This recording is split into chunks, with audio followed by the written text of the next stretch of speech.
सावंतवाडीमधून भाजपचे उमेदवार संगमनेर नगरपालिकेमधून मैथिली तांबे जे आहेत त्या सध्या आघाडीवर आहेत। त्याला कॅल्क्युलेटर मिळालं नसल्यामुळे नंदुरबारमध्ये वाद सुरू आहे, त्यामुळे तिथे अजूनही मतमोजणी सुरू झाली नाही। माळेगावमध्ये दादांच्या राष्ट्रवादीचे उमेदवार सुयोग सातपुते हे आघाडीवर आहेत। माळेगावमध्ये दादांच्या राष्ट्रवादीचे उमेदवार सुयोग सातपुते हे आघाडीवर असल्याची माहिती जी आहे ती मिळतेय। माळेगावमधले अपडेट्स आहेत आपण या ठिकाणी पाहताय। अजित पवारांच्या राष्ट्रवादीचे उमेदवार सुयोग सातपुते हे सध्या आघाडीवर आहेत। पुन्हा एकदा आकडेवारीवर नजर टाकूयात। भाजप 110, त्याच्यानंतर शिंदेची शिवसेना ही 41, काँग्रेस 37, 3 नंबरवर पोहोचलेली आहे काँग्रेस सध्याच्या घडीला। त्याच्यानंतर अजित पवारांची राष्ट्रवादी 31, त्याच्यानंतर शरद पवारांची राष्ट्रवादी 8 आणि ठाकरेंची शिवसेना 5।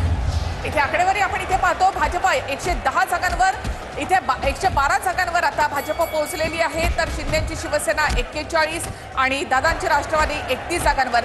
काँग्रेस महाविकास आघाडीमध्ये 1 नंबरला आहे 37 जागांवर, तर शरद पवारांची राष्ट्रवादी दुसऱ्या क्रमांकावर 8 आणि ठाकरेंची शिवसेना मात्र 5 जागांवर।